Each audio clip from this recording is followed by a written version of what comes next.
이렇게 광속, 매질에서 빛의 속도. 이게 가장 기본적으로 이제 굴절률을 보는 방식이었죠. 자, 그런데 문제가 생겨요.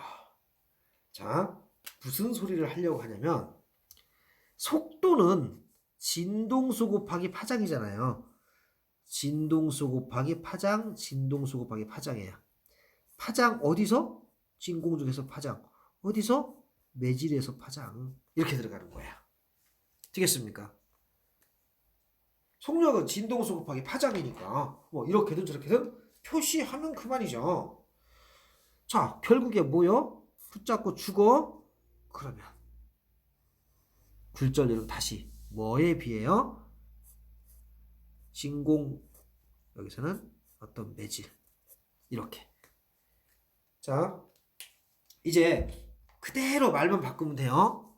결국에 굴절률은 속도가 느려져서 꺾였다. 이렇게 말을 바꿨을 때 이제는 우리는 조금 더 유식하게 속도가 느려졌다는 것은 진동수가 가만히 있는데 파장이 짧아져서 속도가 느려졌다고 설명을 하면 되겠죠. 자, 그래서 그림을 이제 이렇게 그려. 이렇게. 그림 이렇게 그리면 아주 있어 보여. 자, 같은 말을 하더니 이렇게 그립니다. 여기가 진공 또는 공기, 여기가 만약에 유리라고 합시다. 그러면 빛이 와요. 빛이 이렇게 와서 만약에 이렇게 꺾였다라고 합시다.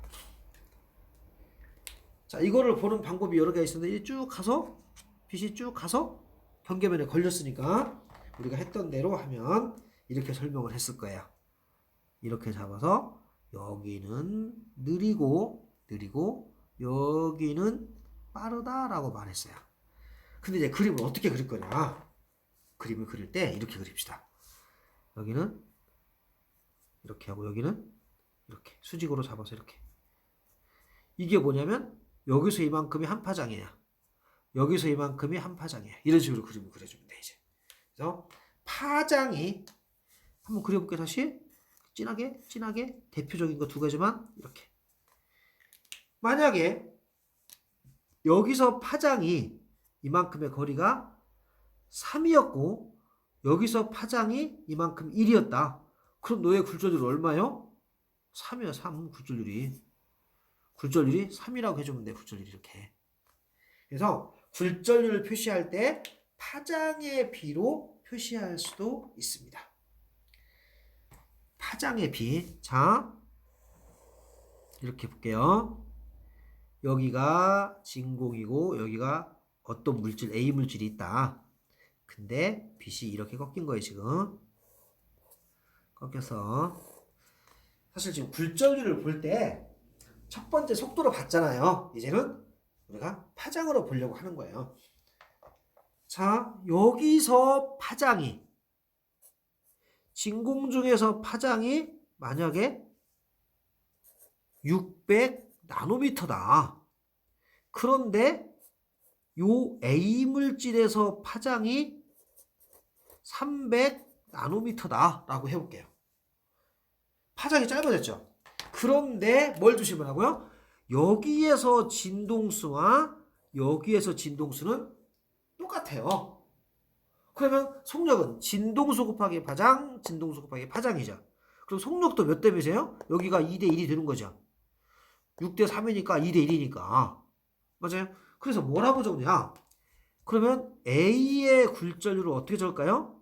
속력의 비니까 진동수 곱하기 600. 여기도 진동수 곱하기 300. 어차피 상관없는 거잖아요. 파장만 가지고 할 수도 있죠? 그러면 300분의 600이니까 너는 굴절률이 A의 굴절률은 2이다. 2. 이렇게 설명할 수가 있는 거예요. 되겠습니까? 지금 일관되게 파동의 정의하고 우리가 파동의 속력식이 있었죠? 그거에 이어서 지금 보고 있는 게 굴절률이죠. 근데 계속 그 식을 반복해서 사용을 해주는 거야. 속력식을 계속 반복해서 사용을 해줄 수밖에 없어. 그게 중요한 의미가 있습니다. 되겠습니까? 느낌이 확 와야 돼요. 그래서 파장 어쩌고, 뭐 진동수 어쩌고, 속력 어쩌고 계속 이런 표현을 써요. 근데 굴절에 관해서만큼은 진동수가 매질에 따라서 변하지 않기 때문에 속력에 관한 얘기는 파장으로 바꿔서 비교해도 무방해요. 되겠습니까? 별 문제가 없겠죠? 그래서 파장이 줄어든다. 속도가 느려진다는 것은 파장이 줄어든다. 이렇게 표현을 해주시면 돼요. 그래서 파장에 관한 얘기를 계속 연습을 하고 있습니다. 자, 잘 정리가 되겠죠? 굴절률을 표현할 때 여러 가지 방식으로 하는데 첫 번째 속력, 두 번째 파장. 아직은 이렇게만 했습니다. 우리가 저번 시간에 이제 각도 막 표시를 했었죠. 근데 각은 아직은 오늘은 여기에서는 이제 각을 보지 않고 이제 속도나 파장으로 봅니다. 국시에서도 안경사 국가고시 문제에서도 아주 단순하게 속도나 파장 가지고 굴절률 문제를 출제할 수도 있습니다. 간단하니까 얼른 풀 수 있는 문제들이 있다는 거죠. 자, 그럼 한번 생각을 해봅니다. 이제 연습을 한번 해봅니다. 굴절률이 얼마인 매질이 있다.